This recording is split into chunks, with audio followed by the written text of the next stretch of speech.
everyone, this is Nicole, a BP Ed student. This is my FatFit vlog where I show my SMART goal and BP routine. Hi guys! Gusto ko lang maging honest at transparent sa inyo tungkol sa exercise routine ko nitong linggo. So nagawa ko naman lahat ng activities na nasa plan ko ha. To walking, kilometers, jumping rope, jumping jacks, at stair climbing. Kasama rin po sa ginawa ko yung warm up at stretching. Pero hindi ko po ito nakuha ng hiwalay na video ko. Bakit? Kasi pinagsama ko na po sila habang naglalakad ako. Habang naglalakad ako, papunta o pabalik, nandun ako gumagawa ng warm up, movements at exercise stretching. Kaya hindi siya hiwalay sa video. Pero ginawa ko talaga siya every session. Pasensya na po dahil kung wala kayong nakikitang separate video noon, ginawa ko lang po yung para mas efficient at sabay-sabay na. Pero promise buo at kompleto naman lahat ng ginawa ko based sa plan ko. Here is 1 week of consistent exercise. I-share ko lang yung experience ko.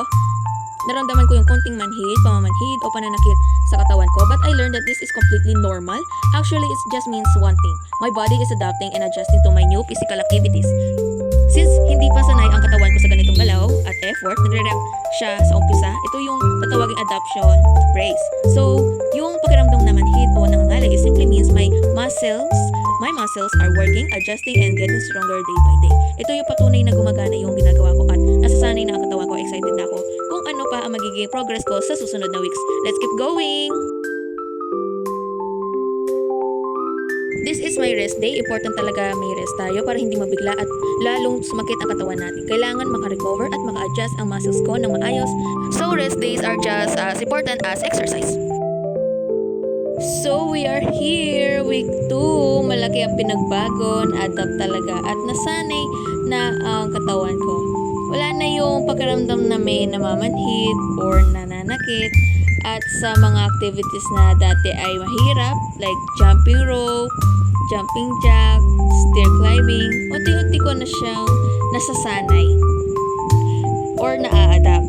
Kahit na hinihingal pa rin, minsan mas kaya ko na siyang gawin ng maayos at mas matagal now.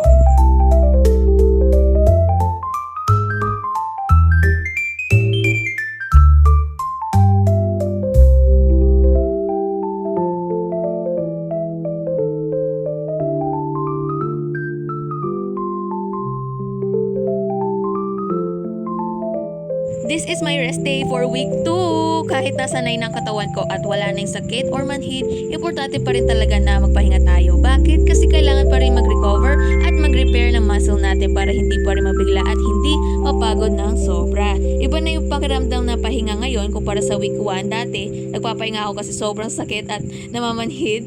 Ngayon, nagpapahinga ako para lang i-maintain yung lakas at siguradong tuloy-tuloy ang pag-unlad ko. Rest days prevent overwork, kaya tuloy lang sa pahinga para tuloy lang sa progress. Hi guys! Ito na ang huli at pinaka-inaabangan kong week 3. Ito na ang dulo ng aking routine at ito na ang resulta. Grabe, simula sa week 1, nahirapan ako at hiningal na hingal. Week 2 na, naging okay. Ngayong week 3, sobrang sanay na sanay talaga yung buong katawan ko. Yung goal ko na mapataas ang stamina ko at humaba ang hininga, nakamit ko na po ito. Ang mga activities tulad ng jumping rope, jumping jack, at stair climbing, parang normal na lang sa aking gawin yan. Sobrang gaan na sa pakiramdam, sobrang konti na lang ang hiningal ko.